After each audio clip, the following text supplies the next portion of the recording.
সোনার তরী।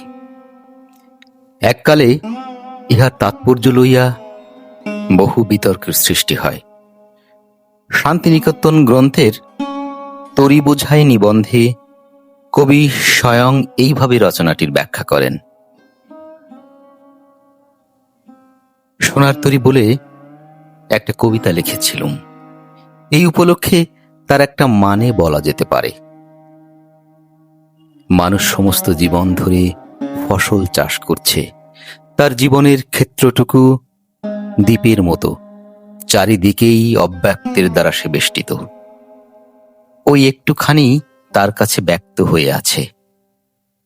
সেই জন্য গীতা বলেছেন, অব্যক্তাদীনি ভূতানি ব্যক্তমধ্যানি ভারত, অব্যক্ত নিধানানেব্য তত্রকা পরিবেদনা। যখন কাল ঘনিয়ে আসছে, যখন চারিদিকের জল বেড়ে উঠছে, যখন আবার অব্যক্তের মধ্যে তার ওই চরটুকু তলিয়ে যাবার সময় হলো, তখন তার সমস্ত জীবনের কর্মের যা কিছু নিত্য ফল তা সে ওই সংসারের তরণীতে বোঝাই করে দিতে পারে। সংসারের সমস্তই নেবে, একটি কণাও ফেলে দেবে না।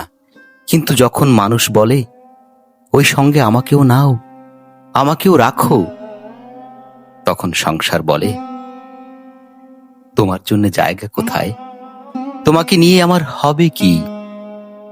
তোমার জীবনের ফসল যা কিছু রাখবার তা সমস্তই রাখবো, কিন্তু তুমি তো রাখবার যোগ্য নও।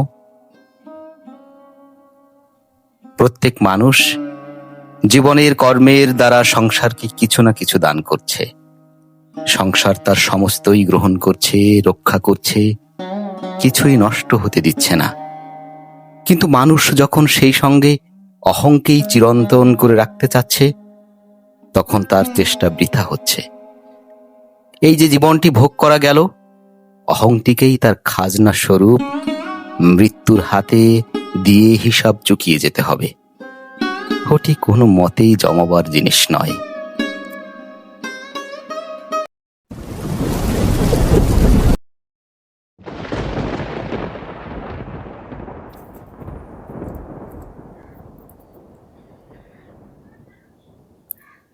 গগনে গরজে মেঘ, ঘন বর্ষা, কূলে একা বসে আছি, নাহি ভরসা। রাশি রাশি ভাড়া ভাড়া, ধান কাটা হলো সারা, ভরা নদী ক্ষুরধারা, খর পরশা। কাটিতে কাটিতে ধান এলো বর্ষা।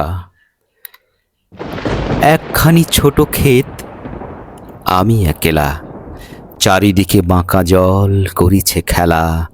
পরপারে দেখি আঁকা তরু ছায়া মসি মাখা, গ্রাম খানি মেঘে ঢাকা প্রভাত বেলা।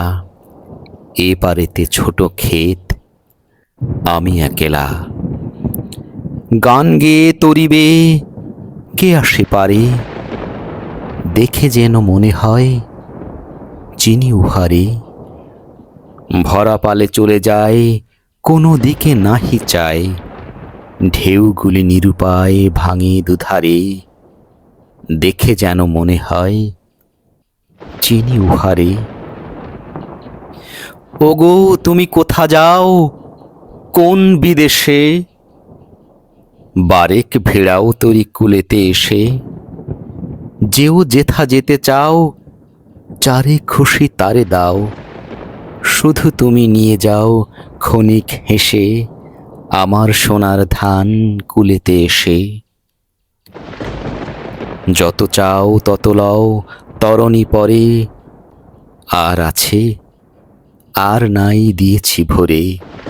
এতকাল নদী কূলে যাহা লয়েছিনু ভুলে, সকলই দিলাম তুলে থরে বিথরে। এখন আমারে লহ করুণা করে। ঠাঁই নাই ঠাঁই নাই ছোট সে তরী, আমারই সোনার ধানে গিয়েছে ভরি। শ্রাবণ গগন ঘিরে ঘন মেঘ ঘুরে ফিরে, শূন্য নদীর তীরে রহিনু পড়ি। যাহা ছিল নিয়ে গেল সোনার তরী।